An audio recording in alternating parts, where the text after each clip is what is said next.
बिस्मिल्लाहिर्रहमानिर्रहीम। Welcome to my channel. अस्सलाम वालेकुम। जी डियर स्टूडेंट्स, तो आपका उम्मीद है पेपर अच्छा हुआ होगा। तो अब आपके लिए जो है ना गेस्ट लेकर आए हैं केमिस्ट्री का। आपका नेक्स्ट केमिस्ट्री का पेपर है, तो कोशिश करें कि ज़्यादा से ज़्यादा टाइम दें केमिस्ट्री को और इसको आसानी से समझें। इसके अंदर जो है ना मैं आपको समझाता हूँ कि आपने जो याद करना है वो क्या करना है और कहाँ से याद करना है। तो जो न्यू है इस चैनल पर, उस चैनल को सब्सक्राइब कर लें और वो भी अपने पास जो है ना नोट कर लिया करें ये सवाल, और ताकि जो है ना वो उनकी अच्छी तैयारी हो सके। जी स्टूडेंट्स, तो जो आपका सवाल एमसीक्यूज़ का होगा, आपने सबसे पहले जो है ना ये एक ऐसा करना है कि एमसीक्यूज़ जो आपके एक्सरसाइज के अंदर हैं वो वाले आपने सारे याद करने। और इसके अलावा इंशाल्लाह जो है कल मैं एमसीक्यूज़ के लिए एक और शॉर्ट वीडियो जो है वो अपलोड करूँगा, उसको आपने लाजमी देखना है। उसके अंदर कुछ एमसीक्यूज़ आपको जो है अपलोड कर दूँगा, आपने उनकी भी तैयारी लाजमी करनी है। तो इसके बाद जो आपने शॉर्ट क्वेश्चन याद करने हैं वो आपने ये याद करने हैं, मैंने यहाँ पर मैंशन किए हैं। चैप्टर नंबर 1 में से है branches of chemistry, difference between compound and mixture, how to write a chemical formula, empirical formula, types of molecules, Avogadro's number, mole का टॉपिक आपने याद करना है, elements and classify elements with examples हैं, mole mass and mole particle calculations याद करने हैं। इसके बाद आपने नेक्स्ट चैप्टर पे जाना है, चैप्टर नंबर 2।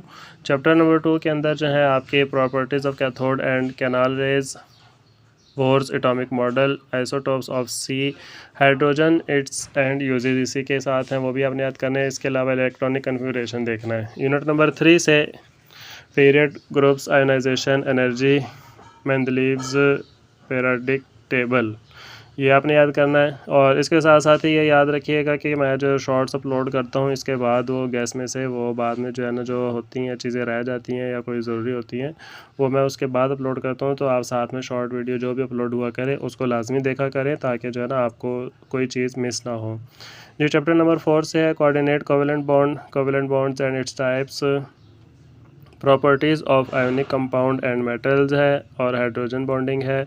यूनिट नंबर 5 में आपका जो है वो laws of gases, boiling point, vaporisation, types of solid और एलोट्रॉपी, ये वाले टॉपिक्स आपने करने हैं। इन टॉपिक्स के तमाम शॉर्ट्स करने हैं और कोशिश करनी है इस टॉपिक का अगर कोई लॉन्ग ये जो टॉपिक्स आपको शॉर्ट के लिए मिल रहे हैं, अगर इससे रिलेटेड कोई लॉन्ग क्वेश्चन है तो उसको भी लाजमी आपने देख लेना है। वैसे लॉन्ग क्वेश्चन मैं आपको अलग से बताऊँगा, वो वाले आपने करने हैं। जी यूनिट नंबर 6 में है types of solution, molarity, effects of temperature on solubility, principle of solubility. Unit number 7 है redox reaction, difference between electrolytic and galvanic cell, down cell redox reaction, rusting of iron, electro refining of copper, ये topics करने हैं। और chapter number 8 जो आपका आखिरी chapter है उसके अंदर से आपने जो टॉपिक्स करने हैं वो हैं physical and chemical properties of alkali, alkaline, earth metal, और उसके बाद है मेटल एंड नॉन मेटल्स की। फिर इलेक्ट्रोपॉजिटिविटी जो है ये आपने करनी है।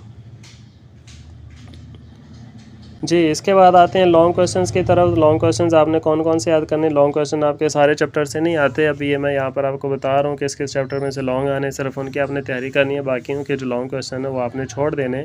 तो चैप्टर 1 से आपने जो करना है वो करना है difference between compound and mixture और types of molecule and example देख लें। फिर चैप्टर 2 में electronic configuration of nitrogen, oxygen, aluminium, phosphorus, sulphur और सोडियम, में बहुत ज़्यादा इंपॉर्टेंट है, इसको आप ज़रूर याद करिएगा। Rutherford atomic model, Bohr's atomic theory in details and characteristics of cathode and anode rays, देख लीजिएगा। इसमें ये वाले आपने लाजमी करने हैं। कोई सवाल अगर किसी और चैप्टर का किसी और चैप्टर में मिक्स हो गया तो उसका ज़रा ध्यान रखिएगा। चैप्टर 4 है covalent bond and its types, ionic bond and different steps in the formation of NaCl, hydrogen bonding, coordinate covalent bond. और चैप्टर 3 में से कोई लॉन्ग नहीं आता है। इसके बाद आपका 4 हो गया। चैप्टर नंबर 5 है। 5 में से जो है boys law, evaporation, how it is affected by various factors, Charles law और वेपर प्रेशर। फिर चैप्टर नंबर 6 से आपका कोई लॉन्ग क्वेश्चन नहीं है। चैप्टर नंबर 7 से ऑक्सीडेशन एंड रिडक्शन रिएक्शन और oxidation state and rules for number. जी, तो उसके बाद आपका जो है लास्ट चैप्टर नंबर 8 है, इसके अंदर से जो लॉन्ग आपने याद करना है, physical and chemical properties of metal, significance of non metal और physical and chemical properties of alkali and alkaline earth metal. जी, ये आपके थे लॉन्ग क्वेश्चंस। तो ये आपका गेस्ट पेपर हो गया। मज़ीद वीडियो नेक्स्ट वीडियो के लिए ज़रूर वेट करिएगा। जो MCQs हैं वो मैंने अपलोड करने हैं अभी। और अगर आप जो है ना चैनल पर न्यू हैं तो आपको फ़ायदा हो रहा है इस चैनल से और थोड़ा सा भी फ़ायदा हो रहा है तो आप सब्सक्राइब करना ना भूलें। इसको लाइक करें, कमेंट करें, शेयर करें ताकि दूसरों को भी जो है इसका फ़ायदा हो। Thanks for watching. मिलते हैं इंशाल्लाह नेक्स्ट वीडियो में। अल्लाह हाफिज़।